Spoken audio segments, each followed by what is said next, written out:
Bienvenidos a otro video. Hoy vamos a ver otra historia fascinante y les pido que primero se suscriban al canal para poder ayudarles con más contenido como este en el futuro. Vamos a ello. Parte 1. El continente olvidado de los textos sagrados. ¿Sabías que África aparece más de 1000 veces en la Biblia?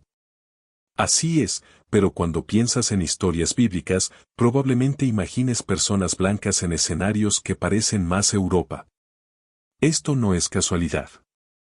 África no solo es mencionada en las escrituras sagradas, es protagonista. Moisés huyó a África. Jesús fue refugiado en África cuando era niño. La reina de Saba, que visitó al rey Salomón, era africana. Simón de Cirene, quien ayudó a Jesús a cargar la cruz, era de la actual Libia. El eunuco etíope fue uno de los primeros conversos al cristianismo. ¿Pero por qué se ha borrado sistemáticamente esto de la narrativa popular? La respuesta está en una manipulación histórica que duró siglos. Durante el periodo colonial europeo, resultaba conveniente presentar a África como un continente sin civilización y sin espiritualidad propia. Esto justificaba tanto la esclavitud como la colonización. ¿Cómo puedes esclavizar a un pueblo que tiene la misma fe que tú? ¿Cómo puedes colonizar una tierra que es cuna de tu propia religión? Entonces comenzó el proceso de blanqueamiento de las escrituras sagradas. Primero, cambiaron las traducciones. La palabra Cus en el hebreo original, que se refiere claramente a la región de la actual Etiopía y Sudán, fue traducida de forma genérica como tierra lejana en muchas versiones. Egipto, que está literalmente en África, pasó a ser tratado como si fuera una entidad separada del continente africano. Segundo, alteraron las representaciones visuales. Durante la Edad Media, pintores europeos comenzaron a retratar a los personajes bíblicos con rasgos europeos. Jesús, que era un judío del Medio Oriente, fue representado con ojos azules y cabello rubio. María fue pintada como una mujer blanca de rasgos nórdicos. Los apóstoles se convirtieron en hombres blancos europeos. Tercero, reescribieron la geografía sagrada. El jardín del Edén, según muchos estudiosos, se encontraba en la región que hoy es Etiopía, cerca de las fuentes del Nilo. Pero esto fue convenientemente olvidado o reinterpretado hacia otras regiones. La verdad es que el cristianismo llegó a Etiopía en el siglo IV, convirtiéndola en una de las primeras naciones cristianas del mundo, mucho antes que varios países europeos. La Iglesia Ortodoxa etíope posee manuscritos y tradiciones que se remontan a los primeros siglos del cristianismo, algunos incluso más antiguos que los hallados en Europa. Y no termina ahí. Algunas de las primeras comunidades cristianas florecieron en el norte de África. Alejandría, en Egipto, fue uno de los principales centros teológicos del cristianismo primitivo. Padres de la Iglesia como San Agustín eran africanos. La escuela catequética de Alejandría rivalizaba con cualquier centro de enseñanza cristiana de la época. Pero todo esto fue deliberadamente minimizado en los relatos históricos oficiales. ¿Por qué? Porque reconocer la centralidad de África en las tradiciones religiosas destruiría la narrativa colonial de superioridad racial y cultural europea. ¿Cómo justificas siglos de explotación de un continente que fue fundamental en la formación de tu propia fe? La manipulación fue tan eficaz que hoy, cuando se habla de África en la Biblia, la gente se sorprende. ¿Cómo así? ¿Dónde dice eso? Y cuando se les muestran los versículos, responden, eso no puede ser cierto. Ese es el poder de la propaganda histórica repetida por generaciones. ¿El resultado? Millones de personas en todo el mundo crecieron creyendo que África era un continente perdido espiritualmente, que necesitaba ser salvado por los europeos. Los cristianos africanos fueron enseñados a avergonzarse de sus propias tradiciones ancestrales, incluso cuando esas tradiciones eran más antiguas que las de los propios colonizadores. Es importante entender que esto no es una teoría de conspiración. Es historia documentada. Existen cartas de misioneros europeos discutiendo estrategias para civilizar a los africanos, ignorando a propósito que muchas comunidades africanas ya practicaban el cristianismo desde hacía más de 1000 años. La situación es tan absurda que hoy vemos a africanos intentando descubrir sus propias raíces bíblicas, como si fueran una novedad, cuando en realidad esas raíces nunca se perdieron, solo fueron ocultadas. Pero la verdad siempre encuentra su camino. Hoy en día, arqueólogos están descubriendo cada vez más pruebas concretas de la presencia cristiana antigua en África. Lingüistas están revelando cómo fueron manipuladas las traducciones bíblicas. Historiadores están reconstruyendo la verdadera cronología de los eventos. Y lo más fascinante, manuscritos antiguos encontrados en monasterios etíopes contienen libros bíblicos que fueron eliminados de las versiones europeas.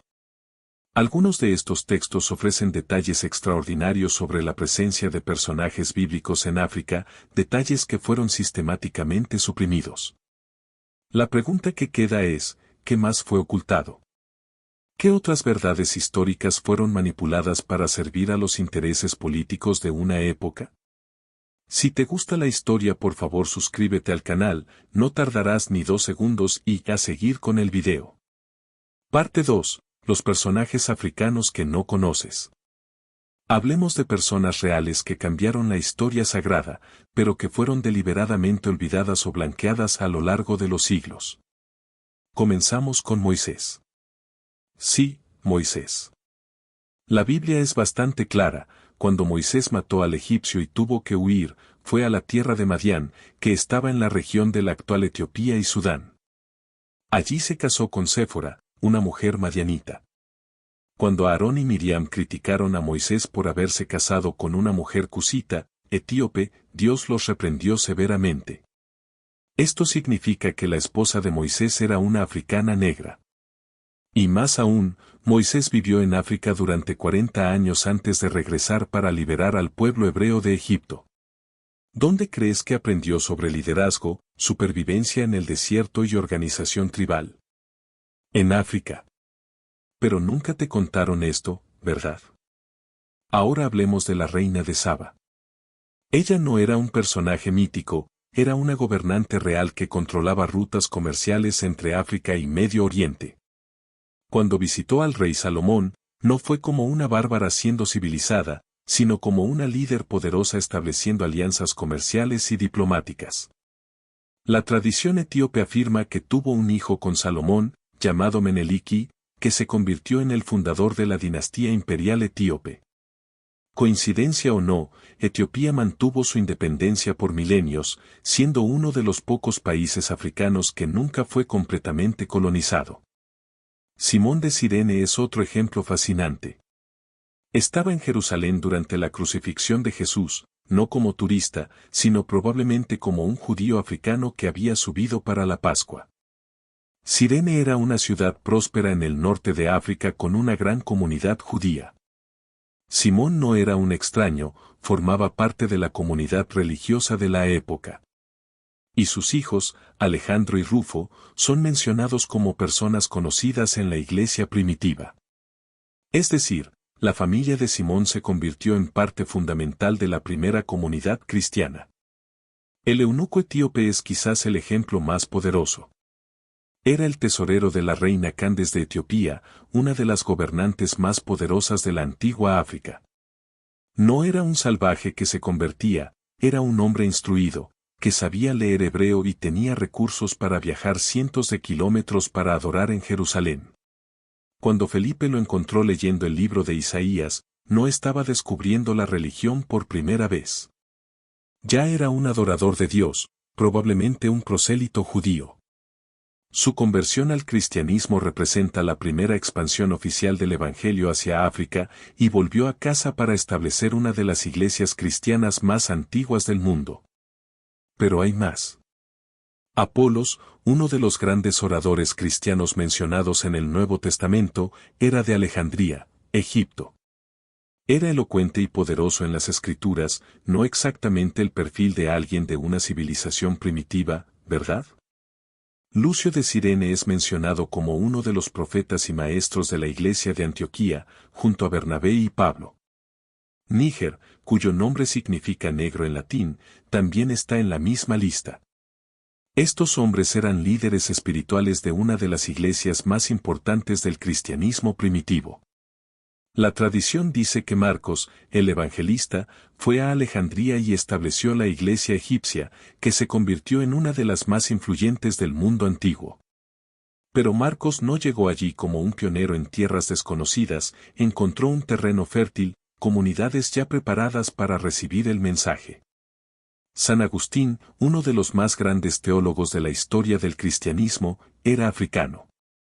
Nació en lo que hoy es Argelia, hijo de una madre cristiana africana llamada Mónica, que luego también fue canonizada.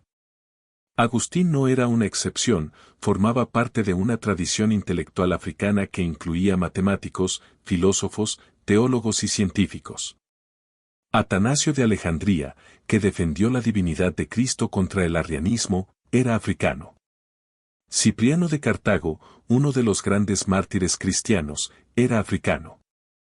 Orígenes, uno de los escritores cristianos más prolíficos de todos los tiempos, era africano.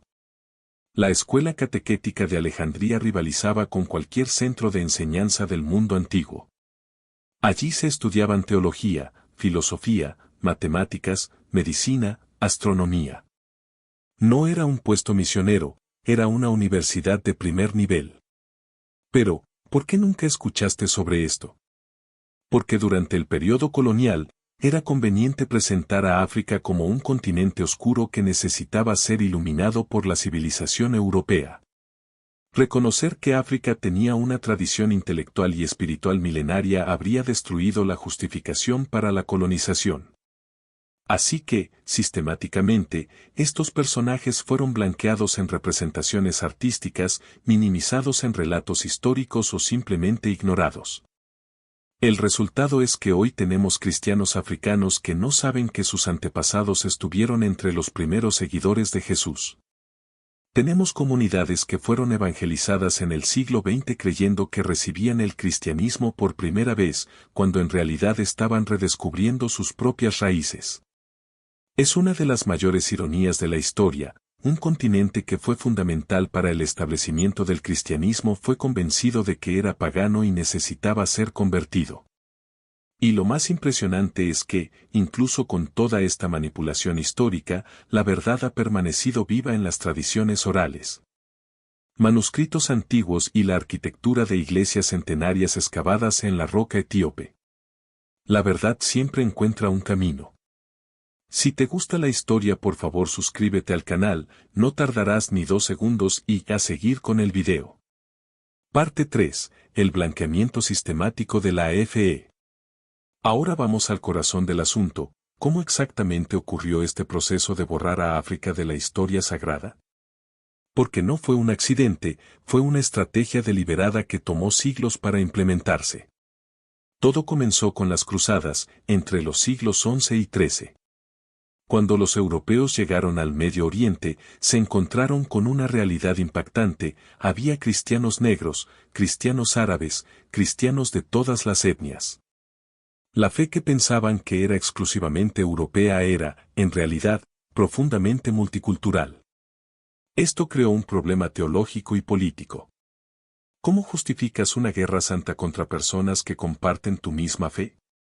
La solución fue simple: comenzar a crear una jerarquía racial dentro del propio cristianismo. Los cristianos europeos eran verdaderos cristianos.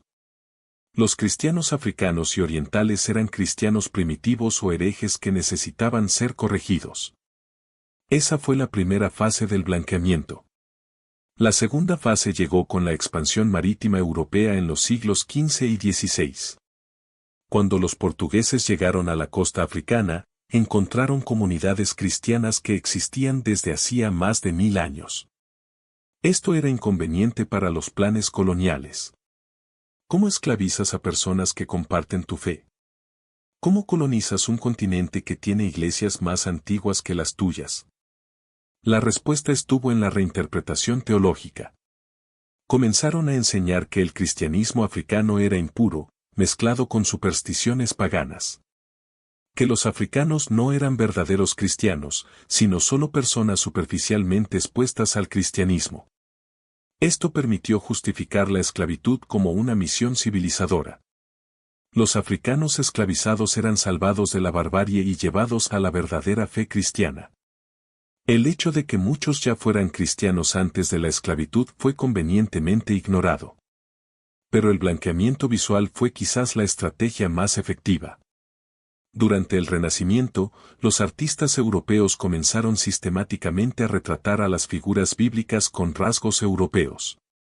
Jesús, que era un judío del Medio Oriente con piel oliva, obtuvo ojos azules y cabello rubio. María se convirtió en una mujer blanca de rasgos nórdicos.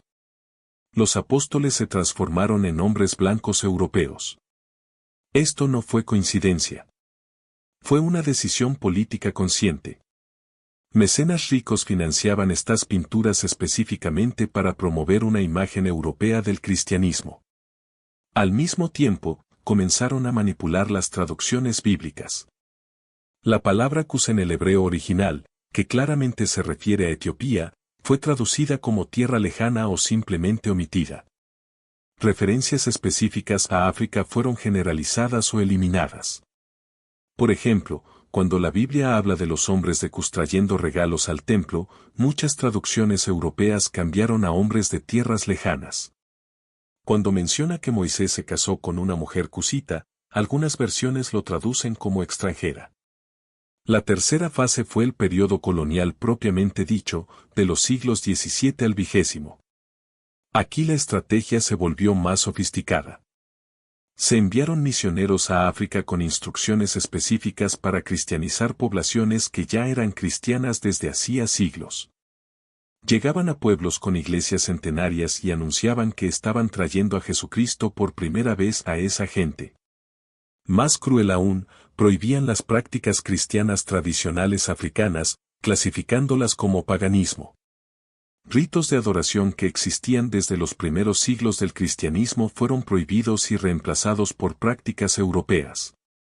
El resultado fue una doble violencia, física y espiritual. Los africanos no solo perdieron su libertad política, sino que también fueron desconectados de sus propias tradiciones religiosas. Simultáneamente, en Europa y América, la educación religiosa fue estructurada para ignorar completamente la contribución africana al cristianismo. Los seminarios teológicos enseñaban la historia de la Iglesia como si hubiera comenzado en Roma y se hubiera desarrollado exclusivamente en Europa. África aparecía solo como un campo misionero que necesitaba ser evangelizado, nunca como la cuna misma de la fe cristiana. Esta manipulación educativa fue tan eficaz que hasta hoy, cuando se habla de cristianismo africano, la gente piensa en misioneros europeos llevando la fe a África. No en africanos preservando tradiciones cristianas milenarias. La cuarta fase fue la era de las comunicaciones masivas, los siglos XIX y XX. Con la invención de la fotografía, el cine y la televisión, el blanqueamiento visual se volvió aún más poderoso.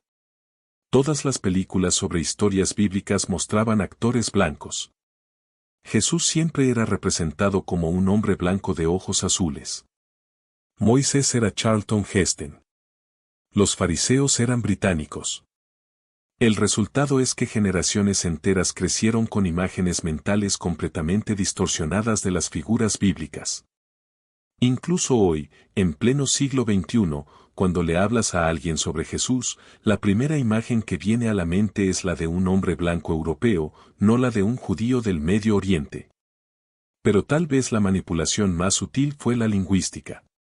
Palabras como etíope comenzaron a asociarse con exótico o primitivo, en lugar de ser reconocidas como referencias a una de las civilizaciones más antiguas y sofisticadas del mundo. El término africano se volvió sinónimo de no cristiano o pagano en el imaginario popular, cuando en realidad algunas de las tradiciones cristianas más antiguas del mundo son africanas. El impacto de esto es profundo y duradero. Hoy tenemos cristianos africanos que se sienten desconectados de su propia historia espiritual. Comunidades que preservaron tradiciones cristianas por más de 1000 años fueron convencidas de que sus prácticas eran no cristianas. Es una de las mayores operaciones de propaganda en la historia humana, y fue tan exitosa que la mayoría de las personas ni siquiera se da cuenta de que fue manipulada. Pero la verdad está emergiendo. Arqueólogos, lingüistas e historiadores están reconstruyendo la verdadera historia. Y es mucho más fascinante que la versión blanqueada que se vendió durante siglos. Si te gusta la historia, por favor suscríbete al canal, no tardarás ni 2 segundos y a seguir con el video. Parte 4. La verdad que está siendo descubierta. Aquí está la parte más increíble de toda esta historia: a pesar de siglos de manipulación, la verdad nunca fue completamente borrada. Sobrevivió en manuscritos antiguos, tradiciones orales, arquitectura sagrada y evidencias arqueológicas que ahora están saliendo a la luz. Y estos descubrimientos son absolutamente revolucionarios. Empecemos con los manuscritos. En Etiopía, monasterios que existen desde hace más de 1500 años han preservado textos que se perdieron en el resto del mundo. La Biblia etíope contiene 81 libros, en comparación con los 66 de la versión protestante y los 73 de la católica. Algunos de estos libros adicionales ofrecen detalles fascinantes sobre la presencia de personajes bíblicos en África. El libro de Enoc, por ejemplo, que fue removido de las Biblias europeas, está completo en la tradición etíope. Contiene profecías detalladas y descripciones geográficas que apuntan constantemente a la región del África Oriental como escenario de eventos fundamentales de la historia sagrada. Pero hay más. Manuscritos recientemente digitalizados muestran que las primeras traducciones del Nuevo Testamento a lenguas africanas se realizaron en el siglo IV, casi al mismo tiempo que las traducciones al latín.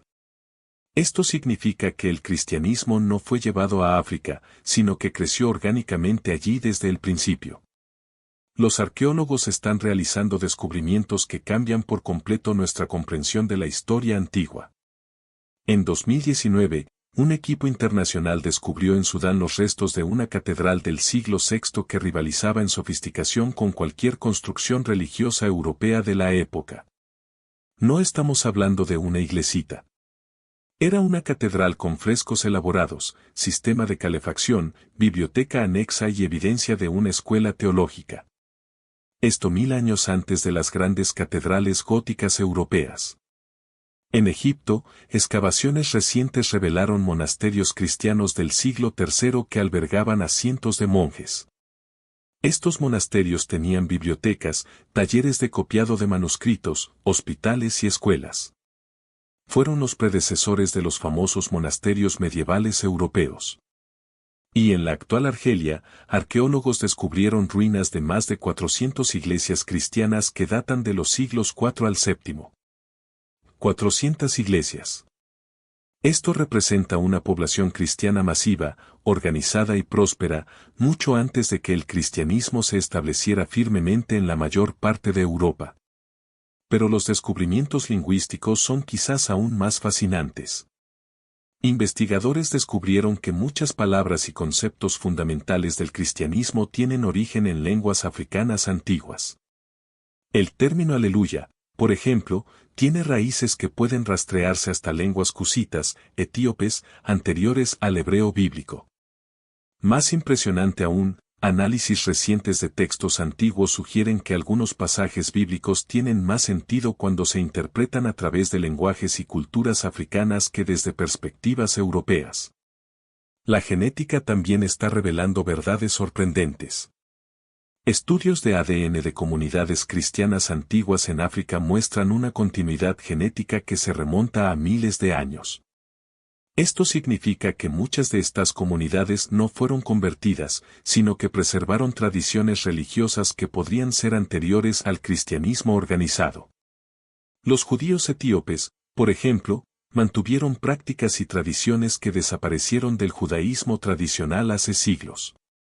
Algunas de estas prácticas pueden representar formas más antiguas de adoración que existían en la época de Jesús. Y aquí viene la revelación más impactante de todas: hay evidencia creciente que sugiere que el propio Jesús pudo haber pasado más tiempo en África de lo que imaginamos. Los años perdidos de Jesús, el periodo entre su infancia y el inicio de su ministerio a los 30 años, siempre han sido un misterio. Pero tradiciones antiguas preservadas en Etiopía y Egipto sugieren que pudo haber estudiado en centros de aprendizaje africanos durante ese tiempo. Esto explicaría muchos aspectos de sus enseñanzas que no tienen paralelos directos en la tradición judía de su época, pero que son consistentes con filosofías y prácticas espirituales africanas antiguas. No estoy diciendo que esto sea un hecho comprobado, pero son posibilidades que merecen una investigación seria, posibilidades que fueron ignoradas durante siglos porque no encajaban en la narrativa europea dominante. La tecnología moderna está acelerando estos descubrimientos. Imágenes satelitales están revelando ruinas de ciudades cristianas antiguas en el desierto del Sáhara. El análisis de carbono está datando artefactos cristianos africanos como más antiguos de lo que se pensaba. La inteligencia artificial está ayudando a descifrar manuscritos antiguos que estaban demasiado deteriorados para ser leídos.